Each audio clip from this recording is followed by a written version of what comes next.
पूज्य पितृचरण गुरुदेव सरकार श्री स्वामीनारायण गुरुकुल चला से पधारे मेरे आदरणीय अग्रज श्री भक्ति किशोर दास जी स्वामी जी, हमारे दाऊ जी के पुरोहित जी,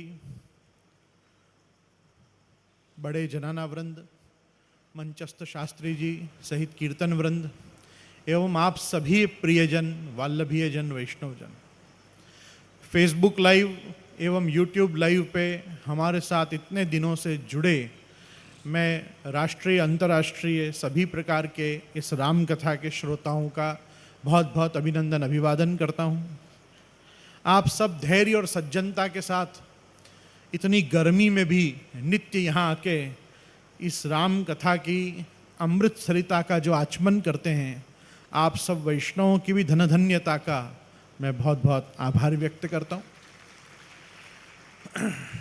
मध्याह्न काल के, अपराह्न काल के 3 बजे से सायंकाल के 7 बजे तक हम यहाँ सब एकत्रित होते हैं और नित्य राम कथा का आनंद ले रहे हैं। आज देखते देखते एक सप्ताह पूरा हुआ और नवहन्न पारायण के क्रम में राम कथा में अभी 2 दिन अवशिष्ट हैं।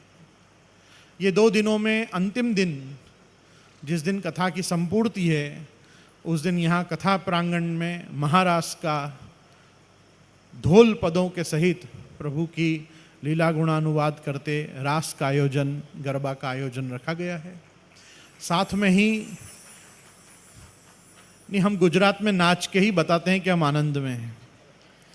तो कहने का मेरा तात्पर्य है कि वल्लभ जयंती की जो शुभ वेला एकादशी के दिन है, तो दशमी के दिन रात्रि को यहाँ रास का क्रम है। एकादशी की सभा भी श्रीमद आचार्य चरण के प्राकट्योत्सव की यहीं है। 5 से 7 हम सब यहीं एकत्रित होने वाले हैं, इत्यादि इत्यादि। मैं अपने मूल विषय पे आ जाऊँ। आज काफ़ी लोगों से अपनी भेंट हुई। राम कथा में सबसे पहले हम शूर्पणखा से मिले, शबरी से मिले, श्री हनुमान जी से मिले, बाली सुग्रीव से मिले। तो थोड़ा थोड़ा सबके चरित्र का चिंतन हमको करना चाहिए। कितनी सुंदर बात शास्त्री जी ने उस दिन बताई थी कि जब तक रावण वध हुआ तब तक शूर्पणखा वहीं रही,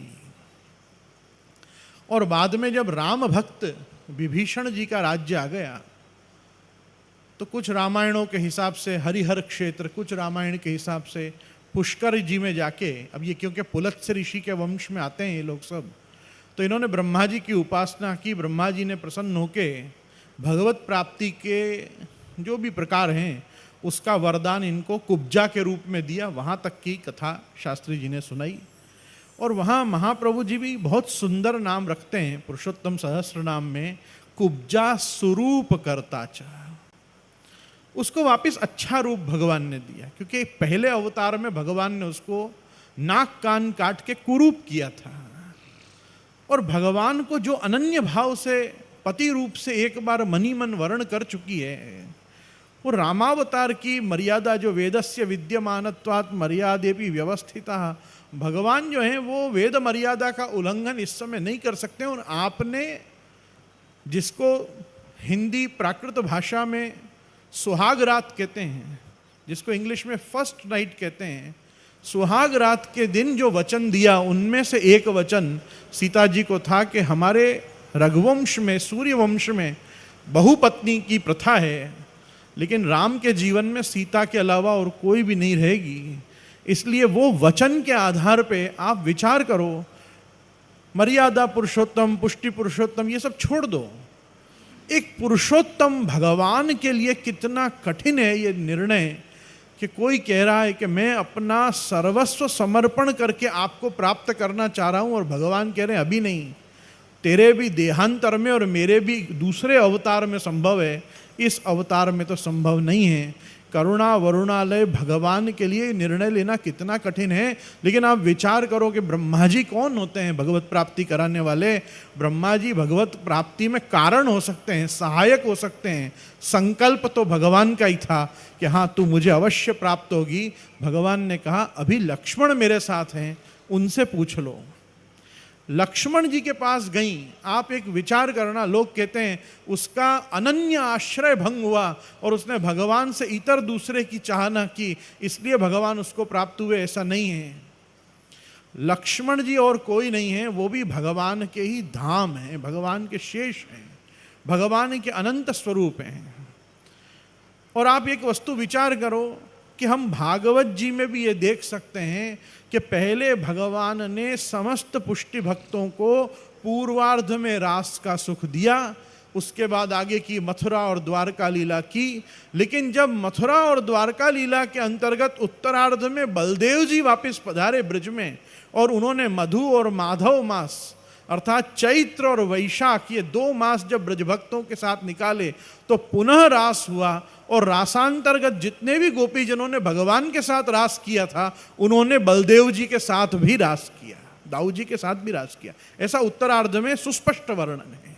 तो अगर कोई व्यक्ति रास की कामना, प्राप्ति की कामना करके भगवान को छोड़कर, बलभद्र जी ही जिनका अवतार है, ऐसे शेष जी के उस समय के अवतार लक्ष्मण जी के पास चला गया, तो कोई अन्याश्रय दोष नहीं हुआ। अन्याश्रय दोष होता तो कुब्जा के रूप में भी भगवान उसको प्राप्त नहीं होते।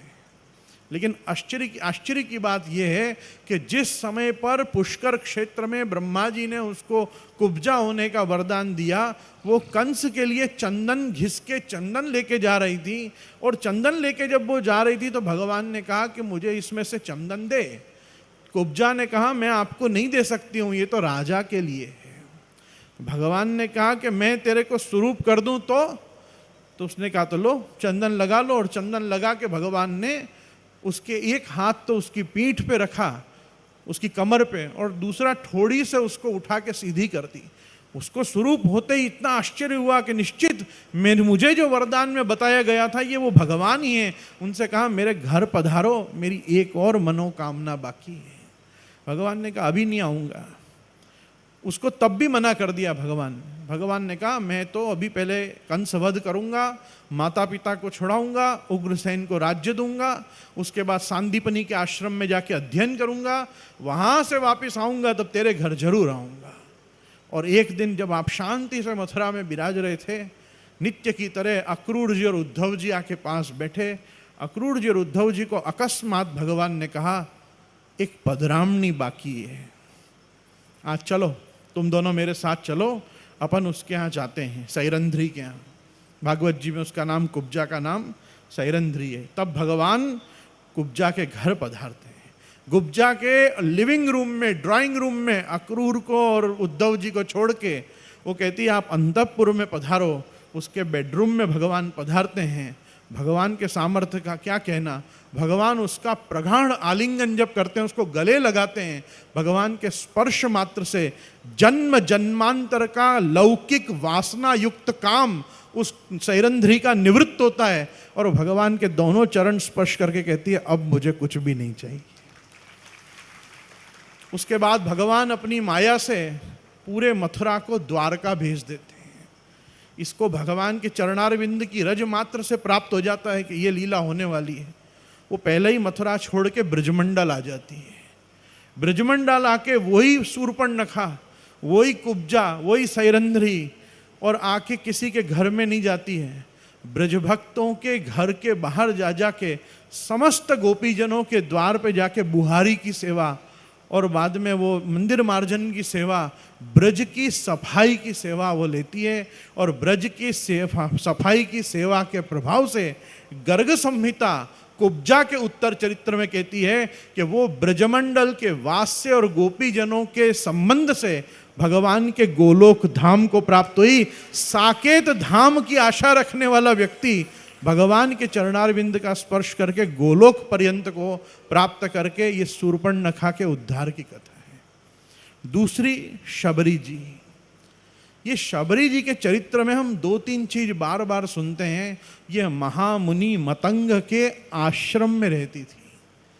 ये भीलनी बचपन से अगर वहां रह रही है तो आप विचार करो क्या ऋषि मुनियों का आचार धर्म इसको पता नहीं होगा। शबरी की कथा को तो वास्तव में अगर कोई समझ सकता है ना, तो हम पुष्टि मार्गीय लोग समझ सकते हैं। भगवान ने जो उसके झूठे बेर खाए, ये क्या लीला है, इसको समझने के लिए पुष्टि मार्ग की दृष्टि से आप देखो। पुष्टि मार्ग में एक बहुत बड़ा कॉन्सेप्ट है, सामीभुक्त समर्पणम। अर्धभुक्त का भगवान को निवेदन नहीं किया जा सकता। जिसमें से अपन ने कुछ खा लिया हो, अपन को उसको प्रभु को निवेदित नहीं करना चाहिए। मेरे शब्दों को ध्यान रखना, ये सब काल्पनिक बातें हैं कि ऐसे काट काट के वो चखती और चख के वो देख के रखती कि हाँ ये मीठा है। ना वाल्मीकि जी ने ऐसा वर्णन किया है, ना तुलसीदास जी ने ऐसा वर्णन किया है। वहां वर्णन सिर्फ इतना है वाल्मीकि रामायण में कि जो बेर उसने सुबह अपने के भोजन के लिए संग्रहित किए थे और जो कंदमूल फल खाके वो अपने पातिवृत्य का निर्वाह करती थी हृदय से, तो वो भी बूढ़ी होते होते तक भी उसने राम की ही कामना की थी कि हाँ एक न एक दिन मेरे गुरु के सेवा के प्रभाव से, गुरु सेवा के वरदान रूप परमात्मा भगवान श्री रामभद्र मेरे कुटिया को जरूर सनात करेंगे, इस आश्रम में जरूर पधारेंगे। उस दिन वो खा चुकी थी। उस दिन उसने बेर के थाल में से कुछ बेर खा लिए थे और जो अवशिष्ट भाग था वो अवशिष्ट भाग ही उसके पास था। इसलिए उसने रामचंद्र जी के पधारने पर वो अवशिष्ट अर्धभुक्त सामीभुक्त वस्तु का निवेदन किया। और भगवान का पुष्टि पुरुषोत्तमत्व ये है कि आपने वो चीज को भी अंगीकार किया और उसके भाव का आपने पोषण किया और बेरों का आपने भक्षण किया। ये जो अरोगने की लीला है ये एक्चुअल पुष्टि मार्गियों के समझने की है कि हमारे यहाँ सामीभुक्त नहीं भोग धरते हैं, फिर भी उसने धरा। बाकी इतने वर्ष जिसने ऋषि मुनियों की सेवा की हो, जिन्होंने साधु संतों की सेवा की हो, उसको ऐठे झूठे का विवेक नहीं हो, ऐसी परिकल्पना तो कभी तुलसीदास जी और वाल्मीकि जी सदृश ऋषि मुनि कभी नहीं कर सकते। हाथ धोना क्या होता है जो रोज सिखाया जाता हो, 3 बार नहाना क्या होता है, बाल भिगो के स्नान करना क्या होता है, शौच आदि जाके पुनः स्नान करना आवश्यक जिनके लिए हो, उनको इतना नहीं मालूम है कि परमात्मा को काट के ऐठा झूठा नहीं धरना चाहिए। ये अपने अपने ढंग से लोगों ने जब राम कथा को गाया, उसके अंदर उसका रूपांतर हुआ है।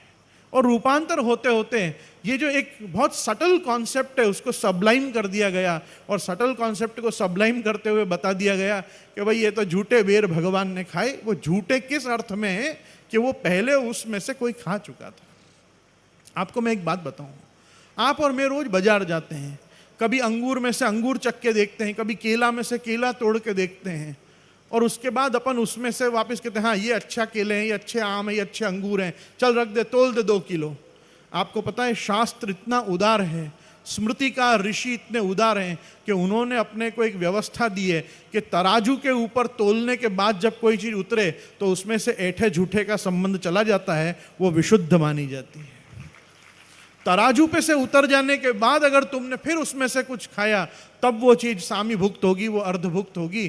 तब तक वो चीज़ तुमने अगर पहले 10 अंगूर भी खा के अवशिष्ट अंगूर को वापस तुलवाया, क्योंकि जिस समय तुमने अंगूर खाए थे तुम्हारे खरीदे हुए नहीं थे, वो तुम्हारी सत्ता के नहीं थे। अब जब तुमने तुलवा लिए, तुलवा के थैली बंधवा दी, उसको क्रय कर दिया, तुमने उससे खरीद लिया, अब वो वस्तु तुम्हारी है, उस पर प्रथम भोक्तृत्व ठाकुर जी का होना चाहिए। अब प्रथम भोक्तृत्व ठाकुर जी का होना चाहिए। और प्रथम भोक्तृत्व शबरी का हो चुका था, उसके बाद भी प्रभु ने खाया ना, ये पुष्टि पुरुषोत्तमत्व। इसलिए 4 कार्य जो पुष्टि के हैं उसमें से एक कार्य ये भी राम का है कि झूठी शबरी के झूठे बेर आपने अरोगे। ये शबरी का चरित्र है। तीसरे क्रम में आते हैं हनुमान जी। हनुमान जी का तो खैर जितना यश गाओ उतना कम है। दास भक्ति मूर्तिमंत अगर पुराणों में कहीं हो तो वो दास्य साक्षात हनुमान जी का है। हनुमान जी और रामचंद्र जी पहली बार मिलते हैं। रामचंद्र जी और हनुमान जी प्रथम बार मिल रहे हैं और लक्ष्मण जी राम का परिचय दे देते हैं कि भाई दशरथ नंदन मैं लक्ष्मण हूँ और ये मेरे बड़े भ्राता श्री राम हैं। ब्रह्मा जी के मुख से, अपने पिता पवन देवता के मुख से, भगवान शिव के मुख से, भगवान भुवन भास्कर मरीचि माली सूर्य नारायण के मुख से, सबके मुख से राम की कीर्ति, राम के जन्म से प्राक हनुमान जी सुन के विराज रहे हैं। और आपको मैं एक बात बताऊं, इन्होंने कितना सुंदर वर्णन किया कि सूर्य नारायण के साथ पढ़ना हो तो सूर्य नारायण के साथ चलना पड़ता है, उतनी ही वेग और उतनी गति से उड़ना पड़ता है। हनुमान जी ने वैसे वेदाध्ययन किया, वैसे शास्त्र अध्ययन किया। आपको मैं बताऊं, पुष्टि मार्गियों के लिए समझना भी कठिन नहीं है। 3 बार पृथ्वी परिक्रमा करते करते, साथ में चलते चलते माधव भट्ट काश्मीरी ने भागवत जी का अध्ययन किया। जो गति से श्री महाप्रभु जी चले, वही गति से अपनी लेखनी को चलाते हुए माधव भट्ट काश्मीरी जी हमारे महाप्रभु जी के साथ चले हैं। त्रेता में और उससे पूर्व ये जब भी घटना हुई, वो घटना सूर्य नारायण हनुमान जी के साथ हुई। हमारे यहाँ तो महाप्रभु जी और माधव भट्ट जी के साथ हुई। अब आप देखो, ये हनुमान जी को तुरंत पता लग गया, ओहो हो, ये तो साक्षात परमात्मा भगवान श्री रामभद्र हैं। और देखो, मैंने वेश बदला ना, भगवान ने अपना स्वरूप ही छुपा लिया। मैं भी ब्राह्मण का वेश लेके आया, अब ब्राह्मण वेश में हनुमान जी खड़े हैं और अब भगवान पूछ रहे हैं कि हनुमान तो पता ही नहीं है। वो पूछ रहे हैं, हे विप्र आप कौन हो? हनुमान जी को पूछ रहे हैं, हे विप्र आप कौन हो? और एक पुराण में ये वचन आता है कि हनुमान जी उत्तर देखते हैं, देह बुद्ध्या तो दासो हम। अगर आप इस देह की बात पूछ रहे हो, ये कौन है देह, तो देह बुद्ध्या तो दासो हम, जीव बुद्ध्या त्वदंशकः। और अगर आप इस जीव के बारे में पूछ रहे हो कि ये जीव कौन है, तो वो तो मैं आपका अंश ही हूं। ममैवांशो जीव लोके जीव भूत सनातन यो यदंश सतम भजेत। भाई मैं तो आपके भजन के लिए आपका अंश ही आया हूं। तो देह बुद्ध्या तो दासो हम, जीव बुद्ध्या त्वदंशकः, आत्म बुद्ध्या त्वमेव हम। और अगर आत्म बुद्धि से आप पूछ रहे हो, तो भाई परमात्मा बुद्धि से तो जो आप और वही मैं हूं। भाई अविकृत परिणामवाद में, ब्रह्मवाद में तो सर्वम खलु इदम ब्रह्म पुरुष एवेदगम सर्वम। ये जो भी कुछ इदमकार जगत है, यद इदम मनसा वाचा चक्षुर्भ्याम श्रवणादिभि नश्वरम गृह्यमाणम च विद्यमाया मनोमयम। भगवान कहते हैं ये सब कुछ मैंने ही बनाया है और मैं ही उसमें परिणित हुआ हूं। आत्मकृतो परिणामात सूत्रत्वेन, ये सब कुछ आप ही हो। तो यदि आत्मबुद्धि से आप मुझे पूछ रहे हो, तो हनुमान जी कहते हैं कि देह बुद्ध्या तो दासो हम, जीव बुद्ध्या त्वदंशका, आत्म बुद्ध्या त्वमेव हम इति में निश्चिता मति। यही मेरी निश्चित मति कह रही है कि मैं दास भी हूं, मैं जीव भी हूं, और आत्म स्वरूप का चिंतन करने के समय तो आप में और मेरे में कोई भेद ही नहीं है। अब बताओ प्रभु कि मैं कौन हूं? और भगवान कह रहे हैं कि तुम मेरे अनादि भक्त हनुमान हो, मैं अब ये जान चुका हूं।